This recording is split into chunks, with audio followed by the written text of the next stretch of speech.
ये है Djibouti, Africa के कोने पर सिर्फ 10 लाख लोगों की आबादी वाला एक छोटा सा कंट्री, जिसके बारे में एटलीस्ट एशिया में तो बहुत कम लोग जानते हैं। मगर ये छोटा सा कंट्री पूरी दुनिया का सबसे इम्पोर्टेंट, डेंजरस और हॉट जियोपॉलिटिकल एरिया है, क्योंकि यहाँ पर दुनिया के सारे बड़े कंट्रीज की मिलिट्री बेसेस हैं। अगर आप जिबूटी का मैप देखें तो यहाँ आपको अमेरिका की मिलिट्री बेस नजर आएगी, जो कि पूरे अफ्रीकन कॉन्टिनेंट पर अमेरिका की इकलौती मिलिट्री बेस है। इसी तरह यहाँ पर फ्रांस की 2 मिलिट्री बेसेस हैं और फ्रांस की बेस के बिल्कुल पास जापान की मिलिट्री बेस है, जो किसी भी दूसरे कंट्री में जापान की वाहिद फॉरेन मिलिट्री बेस है। जापान के साथ ही इस तरफ इटली की मिलिट्री बेस है। इसी तरह ये समुंदर के साथ फ्रांस की एक नेवल बेस भी है, जिसके बिल्कुल साथ ही जर्मन और स्पेनिश फौजियों के कैंप्स हैं। और फिर ऑपोजिट साइड पर इधर चाइना की एक बहुत बड़ी नेवल बेस है। इसी तरह इंडियन, रशियन और सऊदी अरेबिया की गवर्नमेंट्स भी जिबूटी की गवर्नमेंट के साथ मिलिट्री बेसिस सेटअप करने के लिए डील्स कर रहे हैं। तो देखा जाए तो जिबूटी शायद दुनिया का वो इकलौता कंट्री है जिसमें इतने सारे कंट्रीज की मिलिट्री बेसिस हैं। और यहीं पर यह सवाल पैदा होता है कि आखिर जिबूटी में ऐसी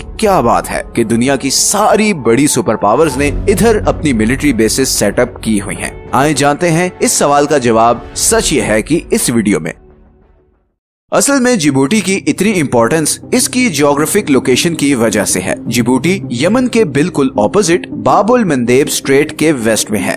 बाबुल मंदेब स्ट्रेट 28 किलोमीटर की ये पतली सी जगह है, जहां से सारे समुद्री जहाज इंडियन ओशन को क्रॉस करते हुए रेड सी में एंटर होते हैं और फिर सुएज कैनाल को क्रॉस करके मेडिटेरेनियन सी में निकल जाते हैं और वहां से फिर वो सारे यूरोपियन कंट्रीज तक पहुंचते हैं। तो बेसिकली एशिया और मिडिल ईस्ट को यूरोप से कनेक्ट करने का ये सबसे शॉर्टेस्ट रूट है और यही चीज इसे इतना ज्यादा जियोपॉलिटिकली इम्पोर्टेंट बनाती है, स्पेशली अगर हम ऑयल और गैस सप्लाई की बात करें। पूरी दुनिया की 10% ऑयल एंड 6% नेचुरल गैस की सप्लाई इसी 28 किलोमीटर के चोक पॉइंट से गुजरती है और ये सारी गैस और ऑयल आता है इधर पर्शियन गल्फ से।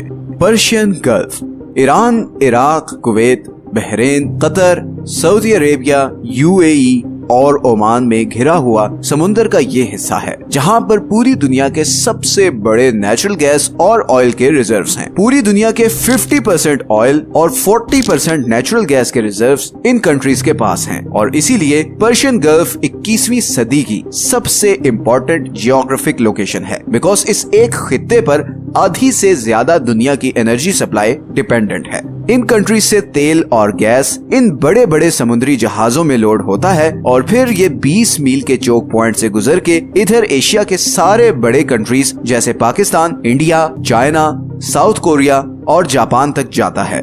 और इसी तरह बाकी तेल और गैस इधर अरेबियन सी से होते हुए इंडियन ओशन में आता है और फिर बाबल मंदेब को क्रॉस करके सुएज कैनाल के थ्रू यूरोपियन कंट्रीज तक जाता है। 2022 के स्टैटिस्टिक्स के मुताबिक पूरे यूरोप की 20% ऑयल इंपोर्ट और 24% गैस इंपोर्ट इसी बाबल मंदेब स्ट्रेट से गुजर कर आती है और इसीलिए अगर ये स्ट्रेट किसी भी वजह से ब्लॉक हो जाए तो यूरोपियन इकोनॉमीज जबरदस्त फाइनेंशियल क्राइसिस का शिकार हो जाएंगी, बिकॉज फिर यूरोप पहुंचने का सिर्फ एक रूट है और वो इतना लंबा है कि पूरे अफ्रीकन कॉन्टिनेंट को क्रॉस करके ही आप यूरोप पहुंच सकते हो और इसमें न सिर्फ टाइम और खर्चा ज्यादा लगता है बल्कि ये रूट काफी डेंजरस भी है। ऐसा ही कुछ हुआ था मार्च 2021 में, जब सुएज कैनाल में एक शिप फंस गई थी और वर्ल्ड इकोनॉमी को 9.6 बिलियन डॉलर्स का नुकसान हुआ था। मगर जिस कंट्री के लिए ये स्ट्रेट सबसे ज्यादा इम्पोर्टेंट है वो है सऊदी अरेबिया।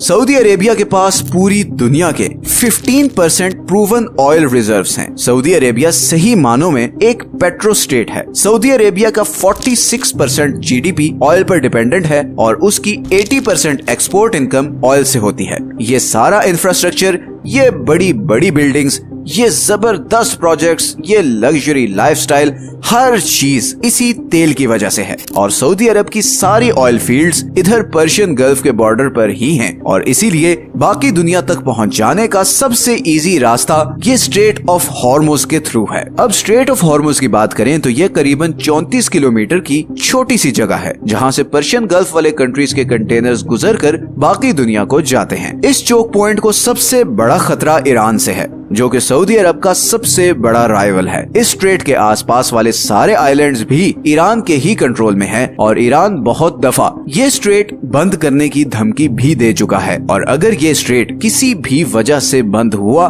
तो सऊदी अरब की इकोनॉमी महीनों में कोलैप्स कर जाएगी। इसी रिस्क को कम करने के लिए सऊदीज ने सऊदी अरब के ईस्टर्न बॉर्डर से लेकर वेस्टर्न बॉर्डर तक 1200 किलोमीटर लंबी एक पाइपलाइन बनाई, जिसके जरिए लिमिटेड क्वांटिटी में पर्शियन गल्फ से निकलने वाला ऑयल इधर रेड सी तक पहुंचाया जाता है और फिर यहाँ से ये ऑयल आगे स्वेज कैनाल क्रॉस करके यूरोप तक जाता है। लेकिन फिर 2014 में यमन में शिया और सुन्नी ग्रुप्स के दरमियान एक सिविल वॉर शुरू हो गई एंड शिया हौसियों ने यमन के कैपिटल सना का कंट्रोल ले लिया। अब क्योंकि इस सारी वॉर में सऊदी अरब हौसियों के अगेंस्ट सुन्नी ग्रुप को सपोर्ट करता रहा था, तो हौसियों ने अपने सारे गुस्से का रुख सऊदी अरब की तरफ कर लिया। और क्योंकि ये सारा एरिया सऊदी अरब की इन पाइपलाइंस के बहुत करीब है और हौसी बागी भी बहुत बार ये पाइपलाइन उड़ाने की थ्रेट दे चुके हैं, तो एक तरफ ईरान है जो स्ट्रेट ऑफ हॉर्मुज ब्लॉक करके अरब ऑयल की एक्सपोर्ट बंद कर सकता है और दूसरी तरफ इधर यमन में ईरान बैक्ड यमनी हौसी हैं जो ये बाबुल मंदेब स्ट्रेट और फिर ये पाइपलाइन को नुकसान पहुंचा सकते हैं, जिसके नताइज सऊदी अरब के लिए बहुत ही भयानक होंगे। और यही रीजन है कि सऊदी अरेबिया इधर जिबूटी में अपनी खुद की मिलिट्री बेस बना रहा है ताकि ऐसे किसी भी थ्रेट की सिचुएशन में वो फौरन मिलिट्री के थ्रू रिएक्ट कर सके। लेकिन बाबुल मंदेब सिर्फ सऊदी अरब ही नहीं बल्कि अब यूरोपीय यूनियन के लिए भी बहुत ही ज्यादा क्रिटिकल लोकेशन बन गई है और उसकी वजह यह है कि रशिया यूक्रेन वॉर के बाद रशिया ने यूरोप को जाने वाली अपनी सारी गैस पाइपलाइंस बंद कर दी हैं और इतनी बड़ी गैस सप्लाई का यूरोप के पास सिर्फ एक और ऑल्टरनेटिव है और वो है कतर, एक छोटा सा कंट्री जिसके पास दुनिया के दूसरे सबसे बड़े नेचुरल गैस के रिजर्व्स हैं। लेकिन कतर रशिया के मुकाबले में यूरोप से काफी दूर है और उसके पास यूरोप तक गैस ले जाने के लिए कोई गैस पाइपलाइन भी नहीं। इसीलिए कतर अब billions of dollars LNG technology में इन्वेस्ट कर रहा है ताकि गैस को ठंडा करके इन कंटेनर्स में लोड करके इसी स्ट्रेट ऑफ हॉर्मुज और बाबुल मंदेब स्ट्रेट के थ्रू सुएज कैनाल को क्रॉस करके यूरोप तक ये गैस पहुंचा सके। और इसीलिए यूरोपियन कंट्रीज जिबूटी पे अपनी मिलिट्री बेसिस बना रहे हैं ताकि इस रूट को कोई भी ब्लॉक न कर सके। इसी तरह चाइना की 30% मैन्युफैक्चरिंग एक्सपोर्ट्स इसी बाबुल मंदेब स्ट्रेट से होते हुए यूरोप और नॉर्थ अमेरिका को जाती है। तो वर्ल्ड ट्रेड को स्मूथ रखने के लिए इस स्ट्रेट का सिक्योर रहना बहुत ही ज्यादा इम्पोर्टेंट है। मिडिल ईस्टर्न कंट्रीज ये स्ट्रेट इसलिए सिक्योर रखना चाहते हैं ताकि उनका सारा तेल और गैस स्मूथली यूरोपियन कंट्रीज तक पहुंच जाए। चाइना के लिए ये स्ट्रेट इसलिए इम्पोर्टेंट है बिकॉज उसकी मेजॉरिटी एक्सपोर्ट्स इसी रास्ते से दूसरी मार्केट्स तक जाती हैं और इन्हीं एक्सपोर्ट्स से चाइना की इकोनॉमी चलती है। अमेरिका इधर मिलिट्री बेस बनाकर इसलिए बैठा है कि इस सारे ग्लोबल ट्रेड पर नजर रख सके और चाइना या किसी और कंट्री को इस रूट का कंप्लीट कंट्रोल हासिल न करने दे। लेकिन इतने सारे कंट्रीज की यहाँ मिलिट्री बेसिस होने की एक और वजह ये भी है कि ये सारा एरिया बहुत ही अनस्टेबल और खतरनाक है। इस स्ट्रेट के एक तरफ यमन है जो पिछले कुछ बरसों से खूनी सिविल वॉर का शिकार है और दूसरी तरफ एरिट्रिया, इथियोपिया और मोलिया जैसी अफ्रीकन कंट्रीज हैं जिनमें लॉ एंड ऑर्डर सिचुएशन बहुत सख्त खराब है। और फिर इस तरफ सोमालिया है जहाँ के पायरेट्स अक्सर इन ट्रेड रूट्स पर आने वाले कंटेनर्स पर अटैक करते रहते हैं और कई दफा तो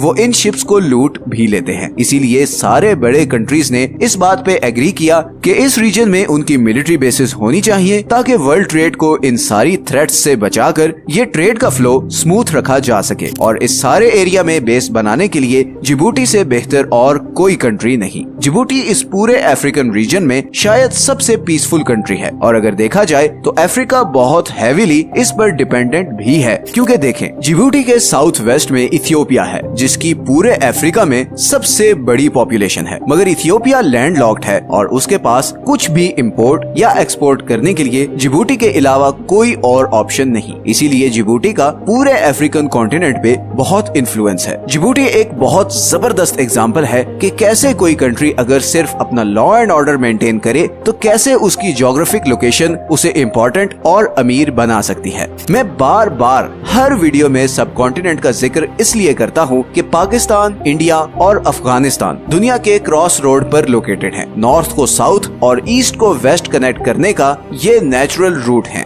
जैसे पाकिस्तान अगर चाहे तो अपनी ज्योग्राफिक लोकेशन को यूज करके रशिया और चाइना को अरेबियन सी तक एक्सेस दे सकता है, और इसी तरह इंडिया को अफगानिस्तान और वेस्टर्न कंट्रीज तक एक रूट दे सकता है।